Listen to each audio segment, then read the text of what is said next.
para poder pensar biblicamente, teologicamente, o que significa a sexualidade humana, como nós devemos tratá-la, como nós devemos compreendê-la e como essas coisas devem ser aplicadas a nós, a nossa vida, no nosso século, no nosso tempo, diante de tudo que a gente está vendo, que é tão estranho, tão diferente daquilo que nós estamos até então acostumados, principalmente se você é um cristão histórico que está aí na igreja há muitos anos, ou quem sabe alguém que até nasceu na igreja, como costuma-se dizer, né? Hoje nós temos diante de nós um volume de informações imenso sobre a questão da sexualidade, a qualidade dessas informações muitas vezes são altamente questionáveis, não são certas, e as conceituações que estão sendo apresentadas a nós por meio da mídia, a influência que isso tem causado no meio político, as manifestações dos diferentes sistemas políticos, sejam ele o legislativo, o judiciário, em alguns casos o próprio executivo, né, trazem aí coisas que nos espantam, né? A questão da definição da sexualidade adquiriu uma fluidez de conceituações baseadas em cosmovisões que são antagônicas àquilo que nós acreditamos dentro do cristianismo bíblico e cosmovisões que são incoerentes quando colocadas à frente de si mesmas, né? Mas que buscam algum tipo de liberdade absoluta. E esse é um tema muito sério, pesado de se tratar, e eu gostaria de orar com você nessa hora e depois abordar os conceitos bíblicos que podem e devem nos ajudar no processo de resgatar, em primeiro lugar, para nós mesmos, os conceitos que são necessários para nós, para os nossos filhos, para a nossa igreja, e que também sirvam como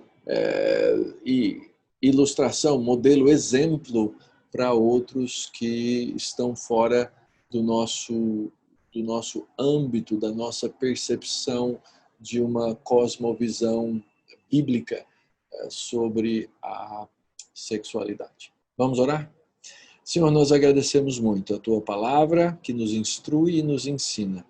E pedimos que no tempo que temos aqui, possamos de maneira sábia aprender valores teológicos, bíblicos, assimilá-los e que eles sejam, de fato, iluminados pelo Teu Espírito Santo para que essa verdade ela nos transforme e ela altere, quiçá, as estruturas do nosso pensamento baseado na mentira. Tem misericórdia de nós e sustenta-nos na Tua presença, no nome de Jesus. Amém.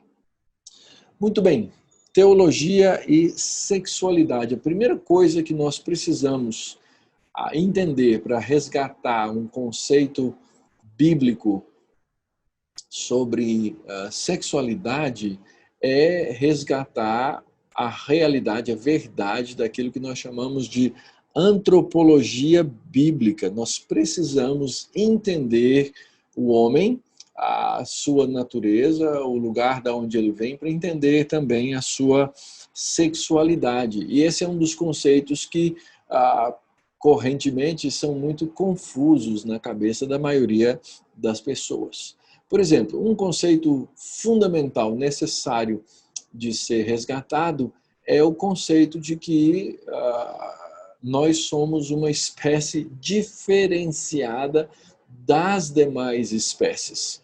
Quando a gente lê Gênesis capítulo 1, versículo 25, o texto diz: e fez Deus animais selváticos, segundo a sua espécie, e os animais domésticos, conforme a sua espécie, e todos os répteis da terra, conforme a sua espécie, viu Deus que isso era bom.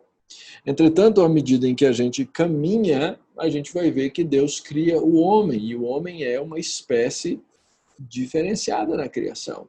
O ser humano foi criado como nenhum outro ser dentro da criação de Deus, conforme nós encontramos no relato de Gênesis capítulo 1 e capítulo 2. O Salmo 8, tremendo, fala sobre a majestade, a grandeza de Deus e a própria pequenez do homem, coloca muito bem essa perspectiva de que Deus criou o homem e colocou o homem numa posição, numa condição quase que de realeza terrena para gerir a criação. O homem tem uma responsabilidade dentro da criação e ele é diferente das demais espécies. O problema é que nas últimas gerações nós começamos a absorver muito rapidamente, a cultura a absorver isso através de livros, materiais didáticos, palestras e etc., que o homem é um animal racional, ou seja, nós todos temos o mesmo tronco, nós todos viemos de um mesmo lugar. Então, essa diferenciação do ser humano das demais espécies, ela fica numa área cinza, ela pertence somente ao campo da racionalidade, mas não descreve, não fala nada a respeito da sua, por exemplo, responsabilidade moral. Então, esse é um primeiro conceito a ser resgatado, que é o conceito de que o ser humano, o homem, ele é uma espécie diferente das demais espécies, ele não é fruto de um processo evolutivo e que nos iguala em tantas coisas às demais espécies, não é? E então a nossa sexualidade ela também vai ser definida e vai ser sadia à medida em que nós permitirmos que o nosso conceito seja formado pela própria Escritura. Afinal de contas, os conceitos que não vêm da Escritura eles são certamente manchados pela própria pecaminosidade humana. Então nós precisamos manter essa primeira ideia firme para nós e para os nossos filhos, o fato de que nós somos uma espécie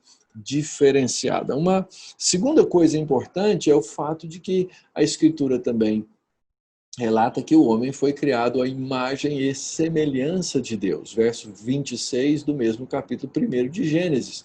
Também disse Deus, façamos o homem a nossa imagem, conforme a nossa semelhança, e tenha ele domínio sobre os peixes do mar, sobre as aves do céu, sobre os animais domésticos, sobre toda a terra e sobre todos os répteis que rastejam sobre a terra. E o fato de que nós somos criados à imagem e semelhança de Deus, nós temos atributos divinos comunicados a nós no processo da criação, nos traz uma responsabilidade moral, como já citei anteriormente, porque somos diferentes do restante das espécies criadas por Deus. Então, ainda que Deus até responsabilize um animal, por exemplo, por uma morte humana, essa responsabilidade ela não é uma responsabilidade moral, seja do touro, do boi, da vaca ou assim por diante. Então, nós temos por sermos criados à imagem e semelhança de Deus, nós temos uma responsabilidade moral, nós somos representantes do Criador na criação e os seres humanos são os únicos seres criados por Deus nessa condição. Então, como nós, seres humanos, somos representantes do Criador na criação, todas as coisas, inclusive a nossa sexualidade, ela precisa representar a responsabilidade moral que nós temos diante desse Criador. Então, Deus criou a sua imagem, homem e mulher, e fomos criados para representar o Criador e exercer o governo sobre a criação e ser espelho da vontade de Deus. A modernidade faz o quê? A modernidade ela nos coloca num caminho, num processo de autonomia quase que absoluta em todas as coisas, né? E isso é que vem trazendo, sim, nessas cosmovisões contemporâneas, dilemas morais, né, terríveis, impressionantes e contradições que são absolutas, mas que os proponentes dessas cosmovisões são incapazes de observar. Então, nós precisamos entender que somos imagem e semelhança de Deus, fomos criados dessa maneira, fomos criados, é o nosso próximo ponto, né? Macho e fêmea, é uma criação teorreferente, e a sexualidade humana é criação de Deus. Inclusive, isso deve nos remeter a conceitos antigos e anteriores que também deturpavam a sexualidade humana, colocando a sexualidade humana como algo feio, como se o pecado original tivesse sido o desenvolvimento da sexualidade, ou seja, uma série de distorções que também não correspondem à questão, à teologia bíblica propriamente dita, né? Então nós precisamos entender que a sexualidade ela é parte daquilo que nós somos, faz parte do fato de que somos imagem e semelhança de Deus, né? E devemos evitar um outro problema também, que é colocado nas culturas, a sexualidade como o centro da vida, né? Aquela ideia de que sexo é vida. E aí, então, isso a vida humana, a vida do homem, a vida da mulher é determinada pela sua qualidade de vida sexual. É outro problema sério que precisa de redefinição nos tempos contemporâneos. Um terceiro ponto que é importante entender nessa nossa antropologia é a questão do gênero teorreferente. Eu já citei anteriormente, agora no verso 27. Criou Deus, pois, o homem à sua imagem, a imagem de Deus o criou, homem e mulher os criou. Esse conceito, né, de teorreferência quer dizer que Deus é o referencial único para todas as coisas no mundo, no universo, na criação, seja positiva ou negativamente. Tudo que foi criado por Deus foi criado para apontar para Ele, para glorificá-lo. Toda a criação tem origem nesse santo Criador e nós precisamos, então, resgatar esse sentido, né, de, de condição que nós temos, de entender aquilo que nós somos em função exatamente daquilo que Deus fez. Ou seja, Deus criou macho e fêmea. Por isso, essa ilustração aí nos meus slides do azul e do rosa, né? É óbvio que menino usar azul e menina usar rosa é, sim, uma referência social, mas essa referência social ela foi construída em cima do fato de que existem diferenças na criação de macho e fêmea, ainda que ambos tenham sido criados pelo Criador, homem, mulher, macho e fêmea. E isso é definidor, né? Isso é determinante da nossa condição como seres humanos. Então, gênero é uma definição bíblica e o nosso gênero faz parte do nosso ser, é uma questão ontológica. Então, fui criado por Deus macho. Isso é descoberto através das minhas características biológicas, mas não se resume à biologia. Existem estruturas no meu ser, no ser de um homem, no ser de uma mulher, que são diferentes um do outro, né? Então, não é só uma questão biológica, mas é uma questão de natureza. E é de uma natureza eterna. Como nós acreditamos na eternidade da alma humana, mesmo depois da morte do corpo, quem é homem continua sendo homem, quem é mulher continua sendo mulher.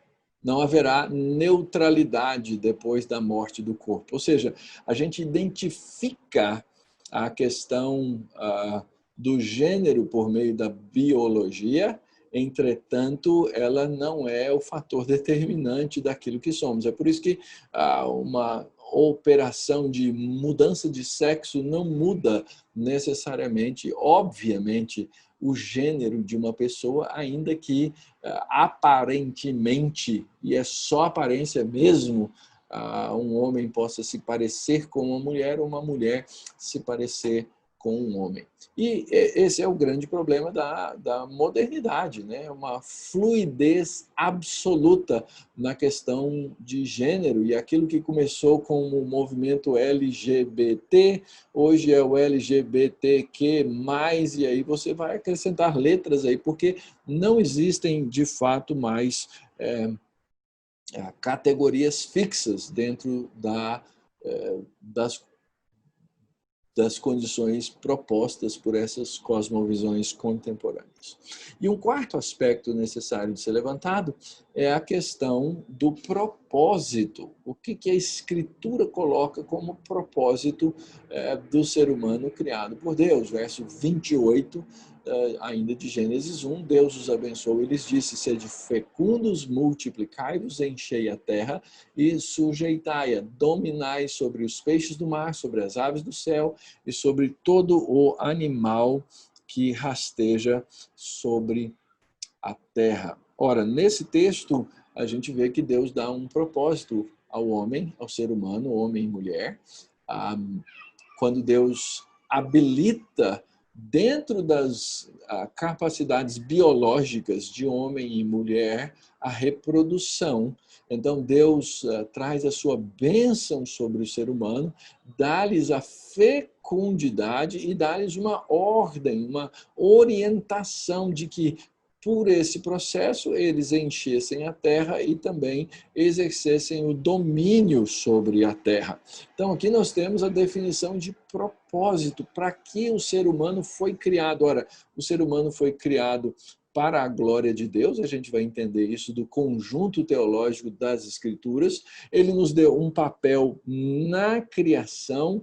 Nós temos aí 5 verbos que estão no modo imperativo, e é um pouquinho diferente do um imperativo cru, porque Deus não só ordena, como ele, na ordem, ele capacita o homem. Então, quando Deus diz sede fecundos, ele ordena a fecundidade humana, e ele ordena que, por causa da fecundidade, o homem se multiplique, encha a terra e assim por diante.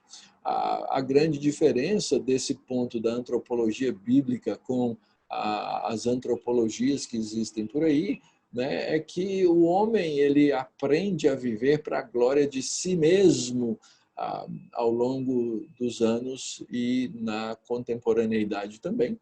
E Deus, na verdade, quer que o homem viva para a sua própria, para a glória dele, não é? Então nós temos aqui duas ideias, né, bem opostas, antagônicas, né? A ego-referência em contraste com a teo-referência. A ego-referência é o homem no centro, o eu no centro, o livre pensar, o homem pensando a partir de si mesmo e descartando descartando a palavra de Deus, a revelação de Deus, né? E o mundo torna-se, então, para essas pessoas aquilo que esses indivíduos são. Então, eu me coloco como centro do mundo, então agora o mundo passa, na minha mente, obviamente, né, a ser dessa maneira. Nos valores teo-referentes, obviamente, Deus está no centro, Deus se torna a referência tanto para aquilo que eu sou quanto para aquilo que eu penso, não é? E nós passamos então a desenvolver ou a enxergar o mundo por aquilo que o mundo é. Deus o criou na sua grandeza, na sua majestade, no seu poder e com pensamentos que para nós são pensamentos certamente muito superiores, né, indizíveis, por assim dizer, porque Deus é muito diferente, obviamente, e muito maior do que o próprio ser humano. Afinal de contas, Deus é Deus. Ora, tudo isso que tenho falado aqui, né, tem, obviamente, uma história, um desenvolvimento dentro do pensamento humano. Porém, nos últimos séculos, o que a gente percebe é que o homem chegou num ponto em que depois das teorias de Darwin, né, das novas obras da teoria de Darwin, que finalmente explica a origem da vida, o homem meio que sentiu-se na condição de dizer, ok, agora eu não preciso mais de Deus nem para explicar a origem da vida. E aí começam a surgir, né, essas consequências que eu disse loucas, contraditórias, desse tipo de pensamento autônomo e materialista que toma conta do ser humano. Esse livro aí à direita, né, é uma breve história natural do estupro, as bases biológicas da coerção sexual. Esse livro eu não encontrei em português, ele é originalmente escrito em inglês, e eu encontrei uma versão em espanhol desse livro. O que acontece? Qual que é a explicação que existe no cerne desse livro, que é escrito por biólogos, né, antropólogos aí, muito conceituados, né, de universidades muito conceituadas nos Estados Unidos, né? Randy Thornhill, que é um biólogo, e Craig Palmer, e eles, que é um antropólogo. E o que eles propõem nesse livro é tentar expor o conceito, a origem do estupro, da violação, tá? Como uma necessidade natural do processo evolutivo. Se aquilo que controla o processo de evolução é a reprodução, quem não se reproduz no processo evolutivo morre na cadeia evolutiva. Então, se um indivíduo ele tentou por várias maneiras reproduzir-se e não conseguiu, o próximo passo natural é que ele então parta para a violação. Afinal de contas, isso é parte da natureza dele. Veja bem, isso causou, né, muita espécie, porque eles não estão defendendo o aspecto moral do estupro, de que o homem está certo ao estuprar, ou alguém está certo ao estuprar. Mas eles estão dizendo que essa é uma consequência natural do pensamento da evolução das espécies. Percebe como há uma contradição tão séria nesse processo, né? Isso foi motivo de matérias na televisão, em revistas aqui no Brasil. Essa edição da revista Veja, lá no ano de 2000, já falava sobre esse tema e sobre esse assunto. Muito bem, então esses são os principais pontos da antropologia bíblica que nós precisamos levantar para entender que, se queremos resgatar, seja para nós ou para os nossos filhos, seja nas nossas instituições, nas nossas igrejas, nossas escolas, se nós queremos resgatar o conceito da sexualidade bíblica, nós temos que resgatar aquilo que a Bíblia nos ensina dentro dessas áreas. E daí, então, partir para a questão teológica da sexualidade dentro do contexto do casamento, dentro do contexto da família, como uma criação, ou como a criação de Deus. Como é que Deus projeta o desenvolvimento desses pontos conceituais que nós vimos anteriormente, ou no ponto anterior? Ou seja, como é que Deus, tendo criado macho e fêmea, ensina na sua própria palavra que o homem deve desenvolver essa sexualidade com a qual ele foi criado, né, sendo ele imagem e semelhança de Deus. Então, nós precisamos de uma perspectiva bíblica da sexualidade que seja completa. Então, por exemplo, sexo é um dom de Deus. Nós somos criados seres sexuados. E Deus estabeleceu, Ele é o autor disso.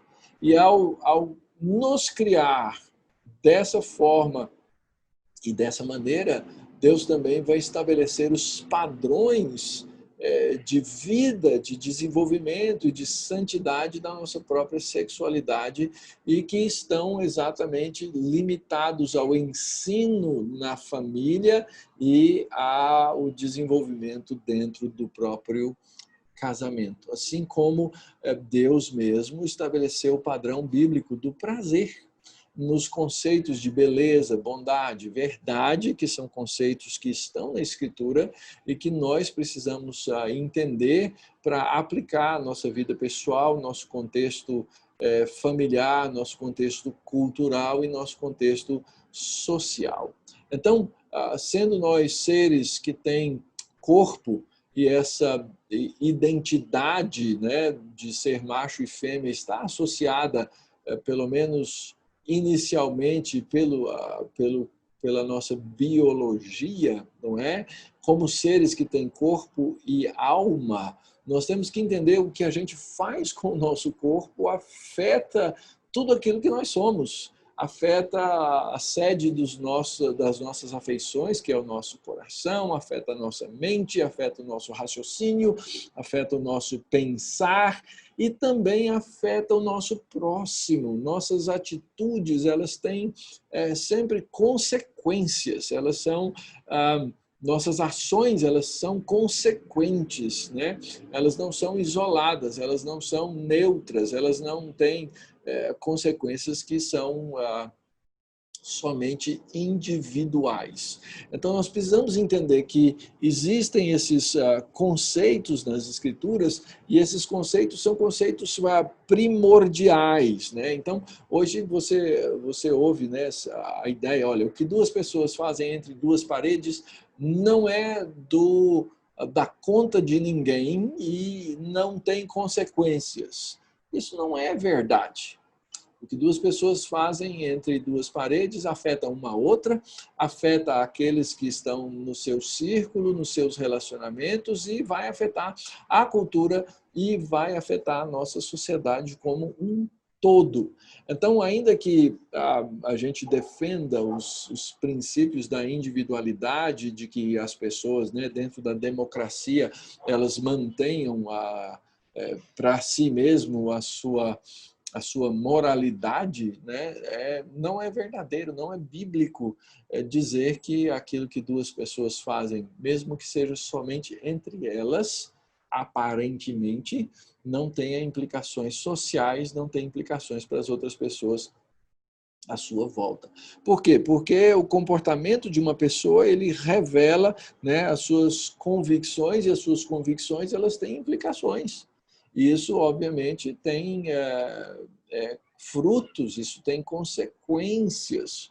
No contexto bíblico, e principalmente no contexto de Israel, isso era levado muito a sério, né? Aí a gente sabe, nós não vivemos em Israel, não vivemos dentro daquele contexto, mas as implicações das verdades, da forma como Deus as ensinava, elas têm sim consequências, seja em qual for a cultura, o contexto social e o contexto cultural. Então, nós precisamos, sobretudo, né, resgatar uma perspectiva bíblica da sexualidade humana. É interessante, quando se fala sobre esse tema, né, quando você iguala as espécies, por exemplo, ao tratar de temas como homossexualidade, o que a gente vê? Né? Alguns falam, mas até entre os animais existe homossexualidade. Então, isso seria uma justificativa porque é natural, então, na raça humana também, né?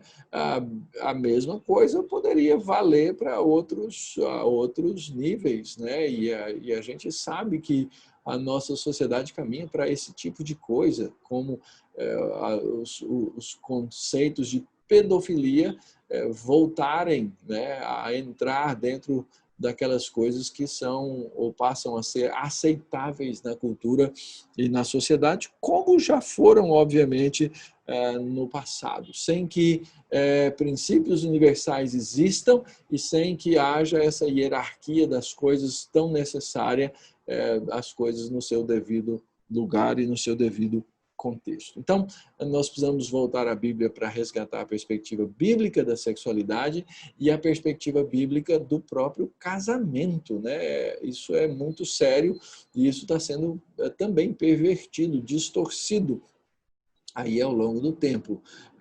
Capítulo 2 de Gênesis, né? O texto diz lá no verso 23, ao olhar para a mulher criada por Deus, né? E disse o homem, esta afinal é osso dos meus ossos, a carne da minha carne, chamar-se-á varoa, porquanto do varão foi tomada. Por isso deixa o homem pai e mãe e se une à sua mulher, tornando-se os dois uma só carne. Ora, um e outro, o homem e sua mulher, estavam nus e não se envergonhavam. Nós encontramos então aqui nossos primeiros pais, face a face, nus. Aquilo não era motivo, né, de vergonha absolutamente nenhuma, né? Nesse segundo relato aí da criação humana, né, a vida de solteiro de Adão não estava muito boa. Deus vê que não era bom que o homem estivesse só. Deus ordena ao homem, né, que se relacionasse com os animais, dando nome, né, numa condição de superioridade, no sentido de ser capaz de nominá-los, né, mas o problema de Adão é que ele não encontrava uma companheira que lhe fosse idônea, alguém que lhe fosse semelhante dentro da criação. Não é que fosse insuficiente a comunhão dele com Deus. Entretanto, Deus resolve, Deus determina, né, e Deus cria a mulher, e essa é a reação do homem diante dessa companheira idônea que lhe foi dada. Essa, afinal, é osso dos meus ossos, carne da minha carne.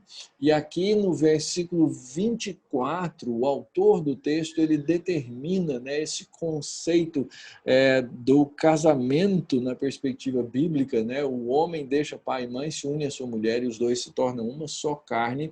E isso vai dar origem a uma série de conceitos que, dentro do cristianismo, são conceitos absolutos. O conceito da monogamia, um homem e uma mulher somente dentro do casamento, ou seja, Deus determina que essa aliança estabelecida, né, envolva o macho e a fêmea, de maneira que eles espiritualmente, fisicamente, emocionalmente estejam unidos e não possam desfazer essa união. E por isso esse conceito da estabilidade e perpetuidade, né? O casamento sempre, na nossa geração, por assim dizer, né? E ao longo de outras gerações, ele sempre foi até que a morte nos separe, ou seja, não há razão, motivos para que o casamento seja desfeito, e ele é exatamente para que haja intimidade e complementaridade, ou seja, homem e mulher tornando-se uma só carne, reflete os diferentes níveis de união, inclusive o carnal, né, no qual homem e mulher agora se tornam um para cumprir uma missão, para trabalhar com um objetivo, que é aquele objetivo do capítulo 1, que é exercer o domínio, sujeitar, e na fecundidade multiplicar-se e encher a terra. Então, nós precisamos também resgatar e ensinar esses valores, né? Reconhecendo que que a sexualidade sim é um dom de Deus, mas que ela foi dada por Deus para o exercício sadio, pleno, completo, dentro de relações que são monogâmicas, estáveis entre macho e fêmea, e que ao longo dos anos, né, ao longo do tempo, esses relacionamentos sejam plenos de intimidade e complementaridade. Então, esse era o meu segundo ponto, o fato de que nós precisamos restaurar os conceitos bíblicos do ambiente no qual o exercício da sexualidade humana se desenvolve. E o meu terceiro ponto é o problema, ou é a questão da quebra dos padrões teológicos e bíblicos da sexualidade. Pontos que eu já mencionei anteriormente, mas que eu queria aqui rapidamente lembrar, né, que nós não podemos deixar para trás, porque se nós deixarmos para trás, nós não vamos ter absolutamente o que resgatar mais adiante. Então, as distorções da sexualidade no mundo contemporâneo, né, elas são múltiplas. Primeiro, o conceito de autonomia, no sentido de que Deus não tem nada a ver com a minha sexualidade, esse é amigos, sexualidade à parte, ou seja, Deus não tem nada a ver com o que eu faço, o homem pretende ser autônomo e a partir dessa autonomia ele vai desenvolvendo todo tipo de sexualidade antibíblica, pervertida e assim por diante. Então, começa pela sexualidade desenvolvida fora do contexto do casamento. Assim como o sexo é belo ao ser desenvolvido, né, dentro da vida do matrimônio, ele torna-se não belo, ele torna-se feio, ele torna-se sujo à medida em que ele é desenvolvido fora do casamento. Mas não é só a sexualidade precoce, que é uma coisa que hoje é tão em voga e tão problemática. Nós vemos o problema da gravidez precoce, porque a sexualidade precoce ela é autorizada, ela é almejada, ela é incentivada, né? Hoje a gente vê crianças, literalmente crianças, sendo incentivadas ao desenvolvimento de uma sexualidade distorcida, né? Mas também a deturpação do sexo em geral, seja dentro ou fora do casamento. Então, existe muito problema hoje. Um dos problemas seríssimos, né, que nós enfrentamos no mundo moderno, ele sempre existiu, tá? Mas foi muito facilitado pelas mídias e pelo uso da internet, que é a pornografia, que tem se tornado um problema astronômico, por assim dizer, dentro do casamento, mas também fora do casamento. No casamento, outro problema é a infidelidade conjugal. E fora do casamento, a questão todinha da impureza e também da homossexualidade e por aí vai. Então, nós temos aí distorções e distorções e distorções que surgem, né, dentro do nosso contexto, que, na maioria das vezes, nós temos dificuldade, inclusive, de lidar, sem saber como abordar, sem entender o que é que está por trás para poder lidar com cada uma dessas coisas. Meu quarto ponto, então, agora, é a respeito da sexualidade relacionada à nossa espiritualidade. O que uma coisa tem a ver com a outra? Onde é que se encontram, né, a espiritualidade e a sexualidade? E aqui cabe algum dado antropológico e também alguns confirmados pela própria Escritura, e que muitos cultos, mas muitos cultos, tanto antigos quanto contemporâneos, eles estão relacionados à sexualidade. Então, desde das histórias que nós encontramos na própria Bíblia, como a história de Judá, né? Judá, ele, depois que a esposa morreu, ele foi a uma cidade, a um festival na cidade de Timna, onde havia um templo, e nesse templo o culto ele era feito através de prostituição. E aí, então, prostitutos e prostitutas E não só entre homens e mulheres, a escolha era livre, né?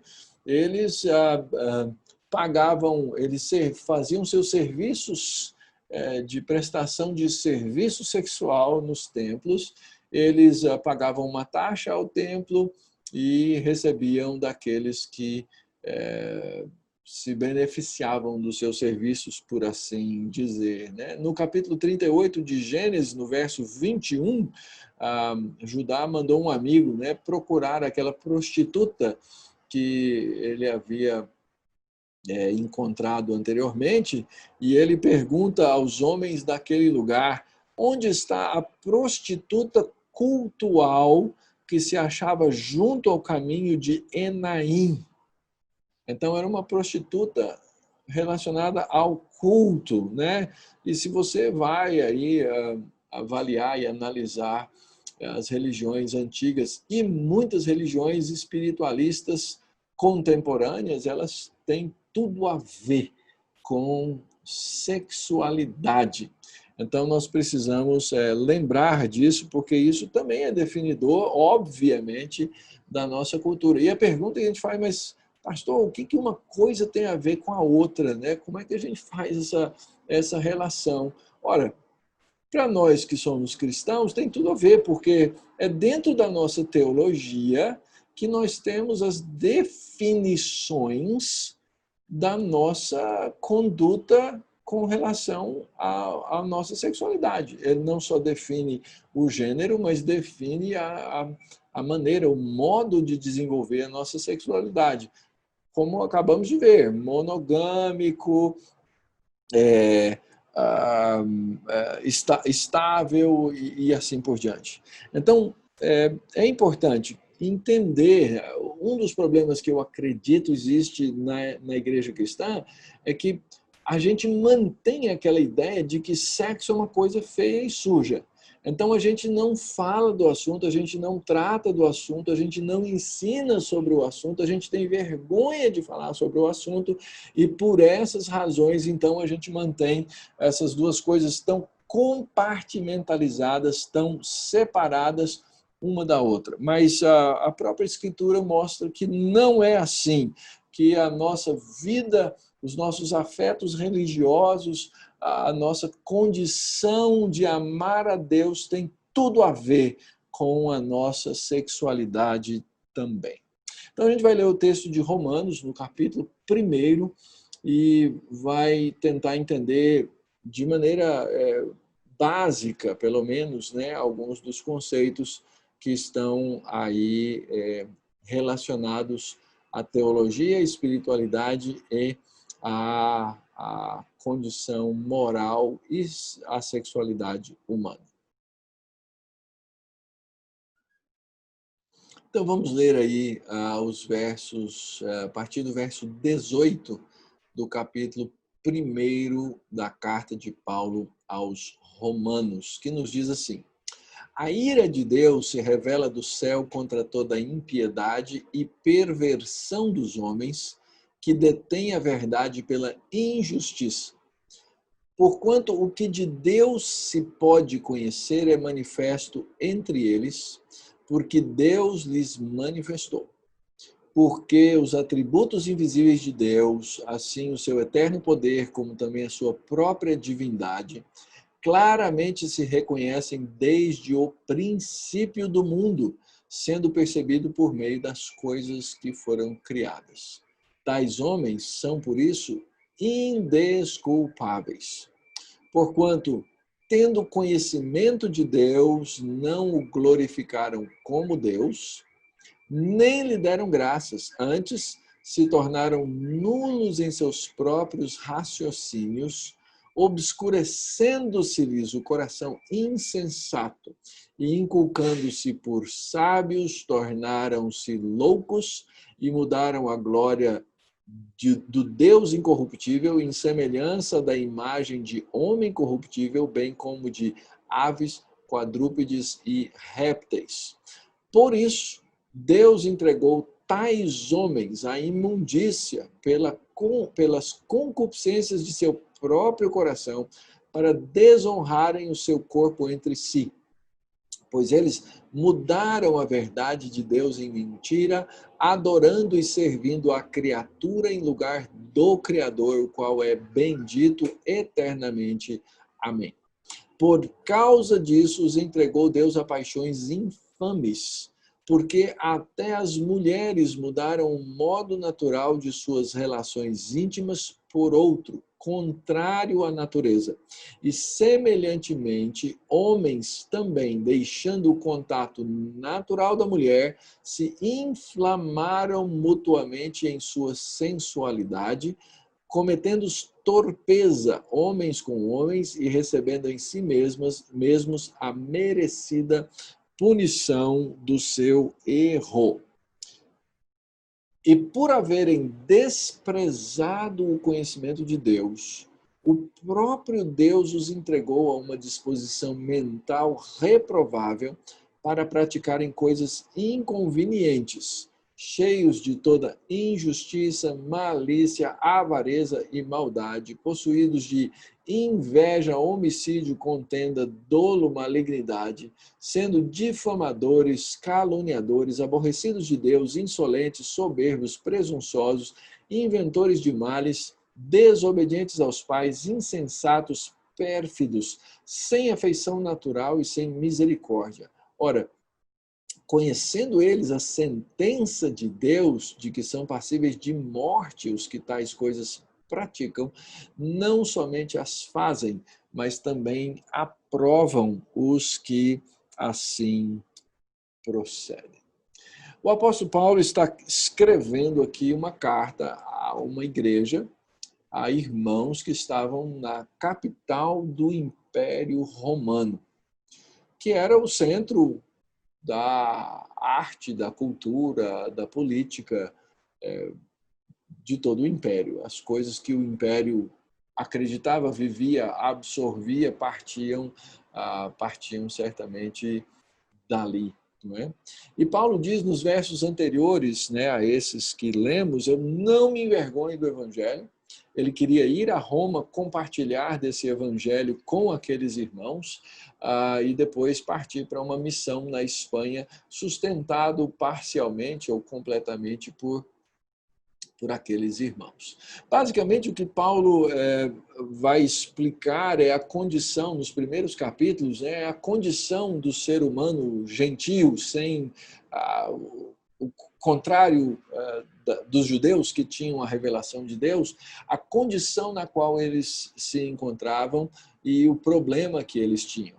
E ele diz, eu não me envergonho do evangelho, porque em outros lugares ele diz, esse evangelho, né, é loucura, e embora o evangelho seja considerado loucura pelos homens, ele não se envergonha, porque por esse evangelho homens são salvos, ele é o poder de Deus para o resgate do homem dessa condição de morte, ou seja, o evangelho é a mensagem que é levada a respeito da ação, da obra de Cristo que foi executada para que homens possam ser salvos da ira, da condenação de Deus, mas até que alguém seja de fato convertido pela obra do Espírito Santo, esse olha para o Evangelho e fala assim, isso é uma loucura, não é?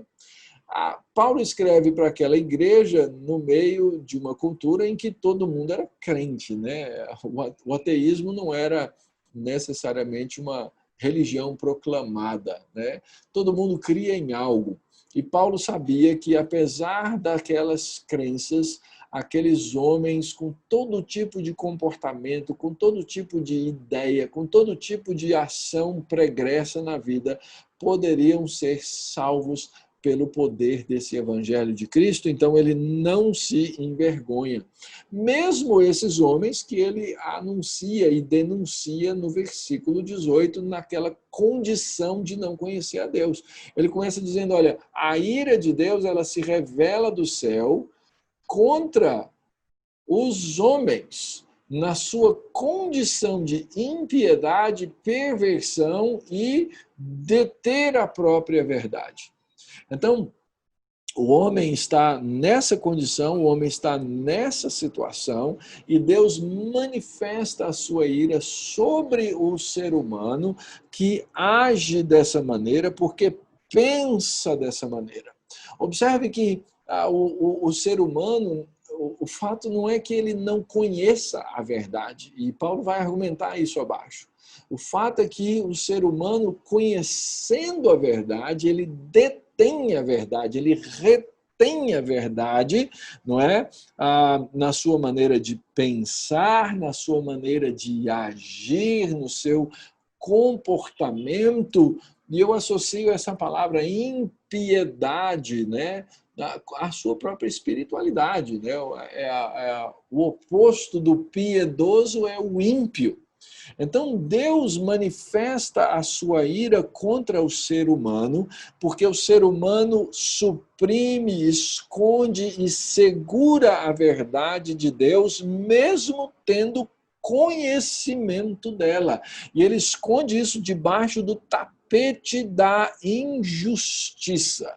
Quais são as evidências que o apóstolo Paulo vai apontar para isso? Evidência 1. Verso 19, eles conhecem, né? O poder de Deus, ele é manifesto entre os homens, porque Deus manifestou. Então, o que de Deus pode ser conhecido é manifesto entre os homens. Uma tradução talvez um pouquinho mais acurada. Porquanto o que de Deus se pode conhecer, nele se manifestam. Ou seja, o ser humano criado à imagem e semelhança de Deus, ou corroborando aí com o capítulo 2, versículo 15 da própria carta, né?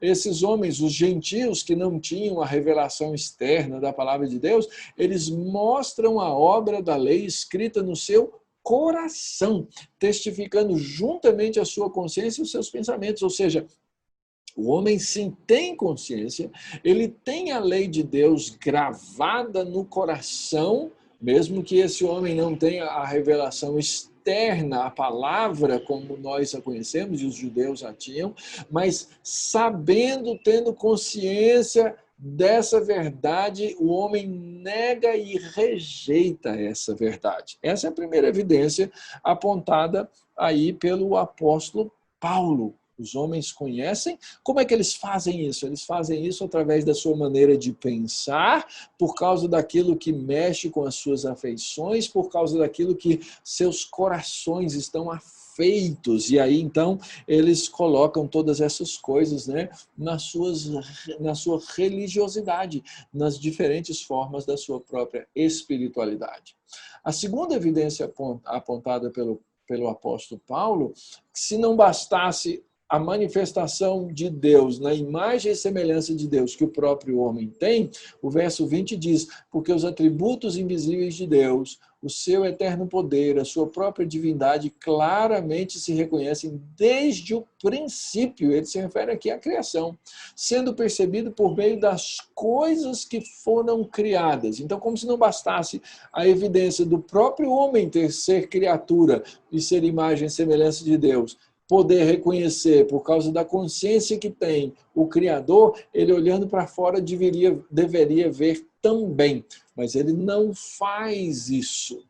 O ser humano, né, ele deveria reconhecer na grandeza, na majestade da criação o poder de Deus, mas ele não faz isso. Salmo 19, né, fala da glória de Deus sendo proclamada por meio daquilo que Deus criou, e o homem ainda assim olha para essa criação e ele diz, Deus não existe, ele diz, não há um Criador, ele inventa, literalmente, ele cria teorias, ele perverte as estruturas da verdade do mundo criado por Deus para dar a sua explicação, por mais ilógica, por mais incoerente que ela seja. Ele prefere, ele quer as suas afeições contrárias a Deus e sujeitas ao seu desejo de autonomia, fazem com que o ser humano negue a verdade de Deus na criação. Essa é a evidência 2. E isso tem consequências imediatas, né? O texto, nós já vimos, diz que a ira de Deus ela se revela contra essas coisas que o homem faz. O verso 20 diz que esses homens não têm desculpa, ele não vai poder dizer assim, eu não sabia, eu não tinha conhecimento, eu estava ignorando, nada disso. Na verdade, por causa daquilo que o homem faz, pensa e a maneira como ele estrutura as coisas para dar um balão na verdade de Deus, para deter a verdade de Deus pela injustiça, verso 21 diz, ele se torna nulo nos seus próprios raciocínios. Seus raciocínios não fazem sentido. Por quê? Porque o coração, que é a sede das suas vontades, volições, da sua espiritualidade, né? Tá obscurecido, está em trevas, é insensato, nega absolutamente a Deus. Então, isso tudo, essa condição, que eu poderia dizer que é uma condição teológica, mas eu tenho que redefinir, ou definir aqui teologia, não como a mera articulação racional, mas a teologia como a articulação da verdade a respeito de Deus, do mundo, do homem, da criação, conforme ela trabalha o nosso coração e os nossos afetos. Então, isso é o que traz essas consequências sobre a humanidade. É isso que a gente está vendo acontecer no mundo. E não era de nós nos espantarmos. O fato de nós nos espantarmos é porque a gente vinha, de certa forma, acostumado, não é, com uma cultura judaico-cristã que reafirmava as mesmas coisas que nós afirmamos a partir da Bíblia. Mas o mundo está rejeitando, e está abandonando, e está desprezando todos esses valores no presente momento. Isso, então, tem a ver, obviamente, com a espiritualidade desses homens, né, do ser humano afastado de Deus. O verso 21 fala sobre isso. Como é que a gente enxerga, né? Como é que a gente vê essa espiritualidade? Diz assim o texto, porquanto, tendo conhecimento de Deus, não é que desconhece, mas tem, que fazem? Não o glorificam como Deus, não lhe dão graças. Glorificar, dar graças é parte da essência do nosso culto. Antes se tornaram nulos nos seus próprios raciocínios, obscurecendo-se-lhes o coração insensato, e mais, eles dizem para si mesmos, nós somos sábios, mas na verdade são loucos.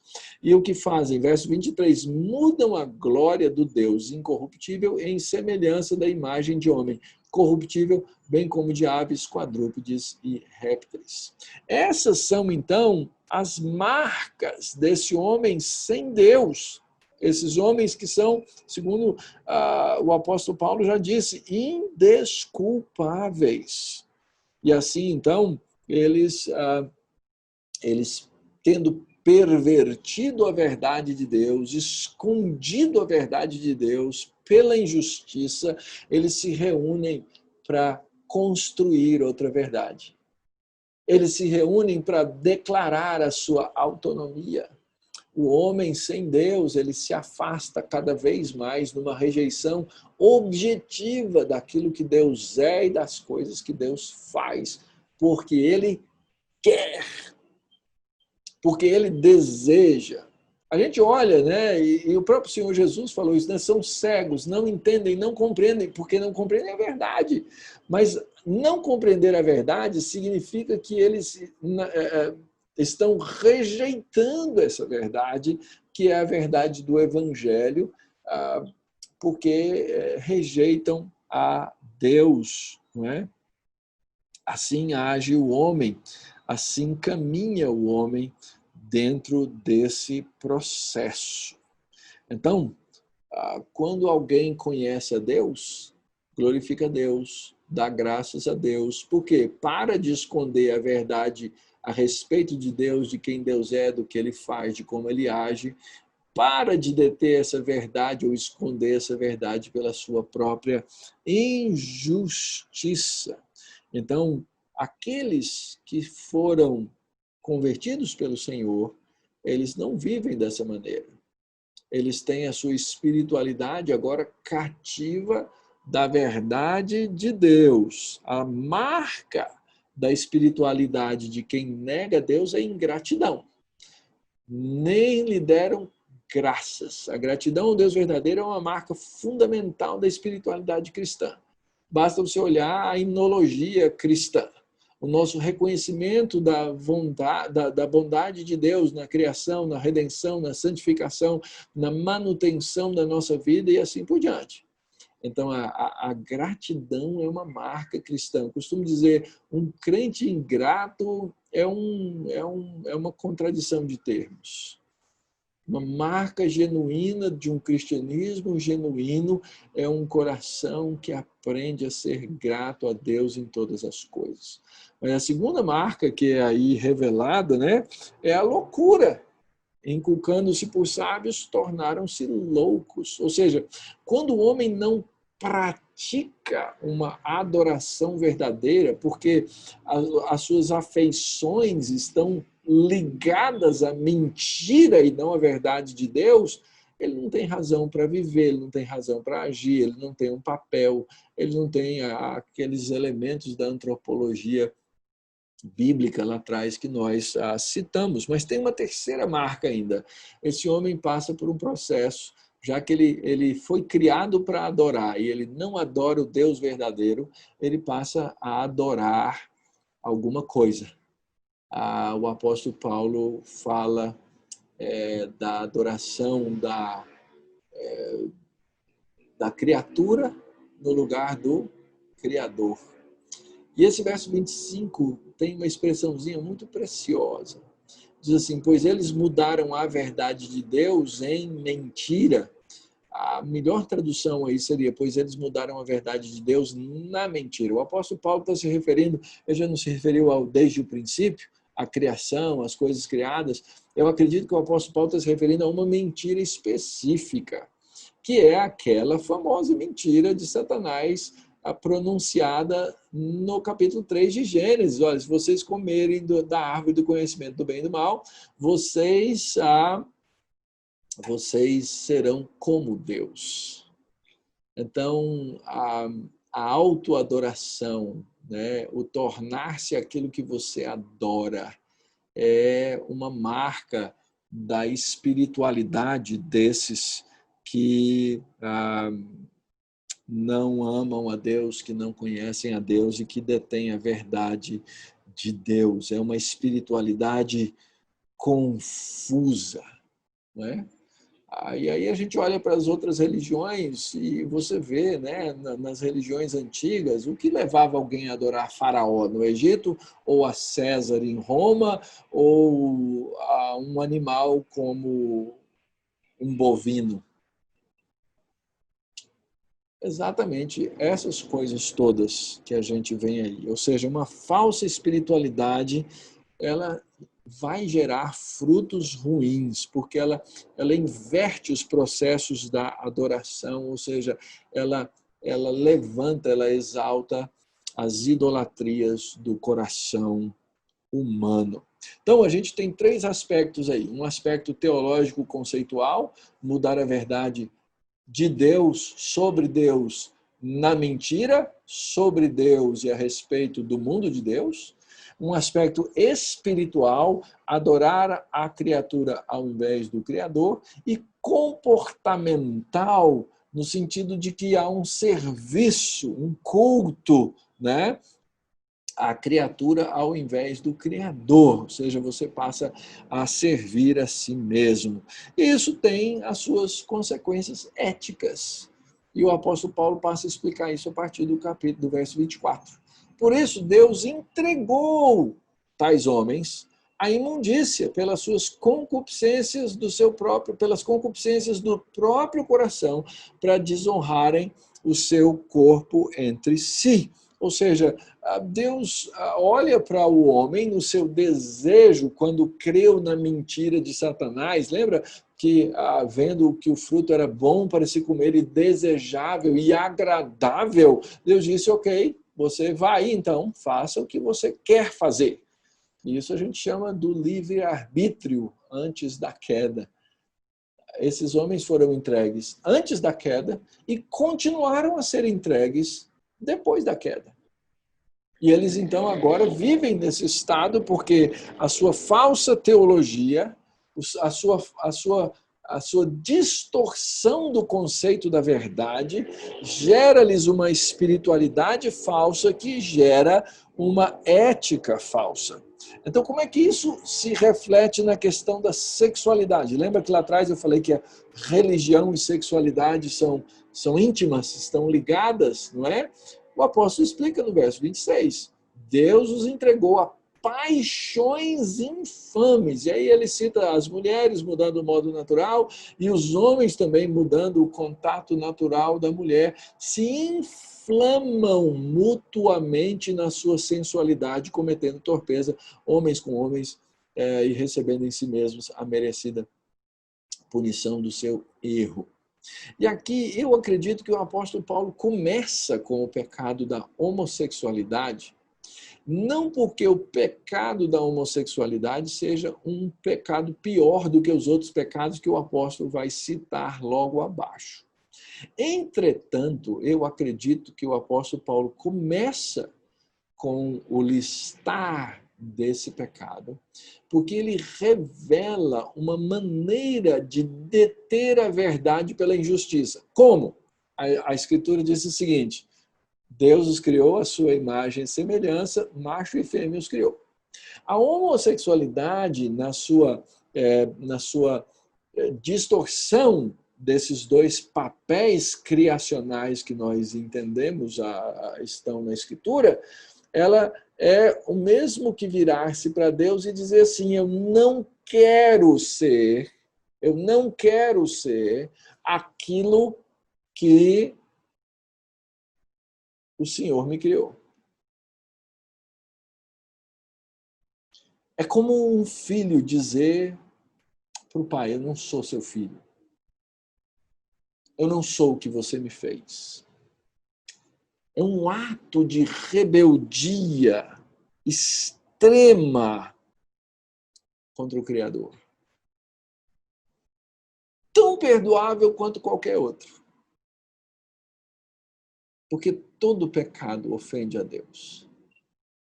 Mas esse pecado ele é tão intrincado na natureza do ser humano, ao negar aquilo que o homem ou a mulher que a gente tem, inclusive, dificuldade de lidar com ele. Então, o que a gente vê nesse texto do apóstolo Paulo é todo o pecado, ele vai citar os demais, né? E todos pela mesma razão, porque desprezaram o conhecimento de Deus. Deus os entrega, lembra lá atrás, Deus os entregou a paixões infames. Aqui o texto diz, ele os entregou uma disposição mental reprovável. De novo, para a sua ética, para praticar coisas que são inconvenientes. E aí o apóstolo Paulo cita essa gama de pecados que são terríveis da mesma forma. E qualquer um deles leva o homem à perdição e à morte. Seja a calúnia, seja a insolência, seja a presunção, seja a desobediência aos pais. Todos eles com a mesma consequência final. Então, o que é importante da gente lembrar na hora de caracterizar aquilo que nós sabemos da nossa teologia com relação à sexualidade? Uma teologia que é aquilo que nós cremos a respeito de Deus e do mundo, lembrando daquela frase que eu disse anteriormente, que não é só uma disposição da mente somente, mas que é uma disposição do conhecimento da verdade que está entranhada no nosso coração, saber quem Deus é, quem é o homem, qual é o sentido da vida, e isso ser parte das minhas afeições, isso me leva a uma espiritualidade. A espiritualidade é aquilo que eu vou nutrir dentro da minha vida, dentro do meu coração, em função da verdade que eu creio, da teologia que eu tenho, o que eu leio, com quem eu falo, o que eu medito, todas as coisas da minha espiritualidade, elas vão estar ligadas a essa teologia, e isso gera uma ética. É o que a gente acaba fazendo com os nossos valores em função do que nós alimentamos na nossa vida. Então, eu sei o que é o certo e o errado, e isso está ligado também às minhas afeições. E eu vou lutar, às vezes a minha mente vai lutar com a afeição do meu coração, não é? Mas a maneira como eu vou permitir ou me entregar a isso tem a ver com a minha teologia e com a minha espiritualidade. É o tratamento. Por que eu trato alguém bem ou por que eu trato alguém mal? Tem a ver com a minha espiritualidade. Tem a ver com o que eu acredito a respeito do que o meu próximo é e assim por diante. Então, queridos, o que isso finalmente significa, né? O que cremos determina como nós adoramos e como nos comportamos. Nem sempre começa nessa sequência. Às vezes alguém é induzido a adorar ou às vezes alguém é induzido a se comportar e isso altera as estruturas do que alguém crê.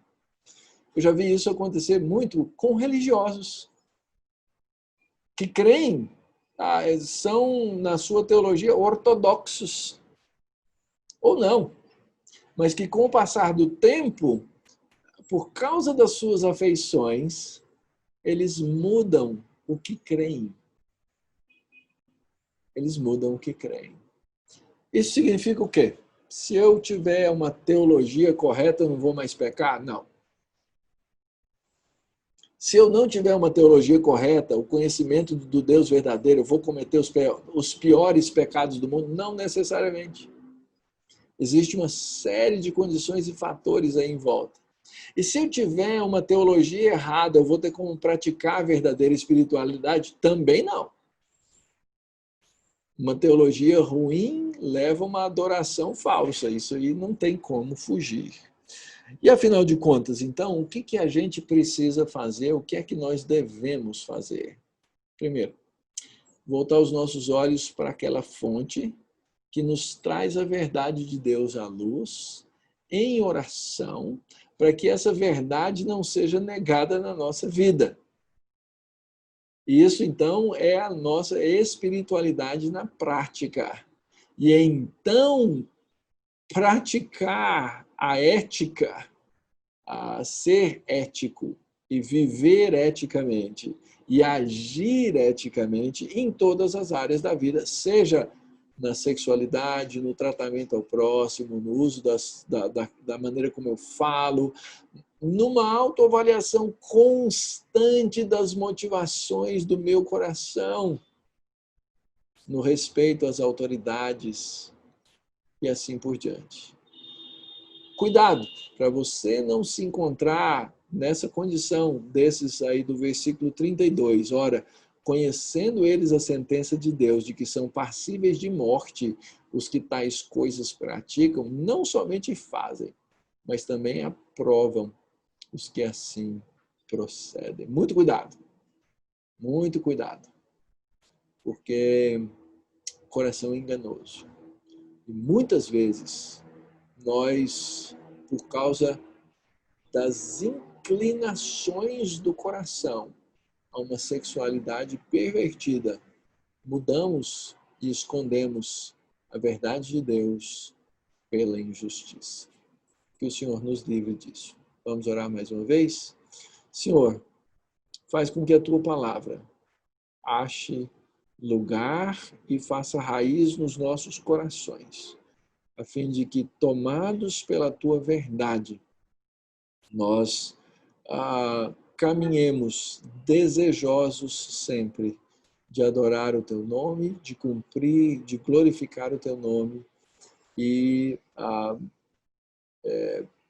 de nos dobrar diante do Senhor, pedindo perdão pelos nossos pecados, pelas nossas falhas e pelo nosso coração, que tantas vezes se inclina para as coisas que não são a verdade do Senhor. É o que nós oramos em nome de Jesus, o nosso Salvador. Amém.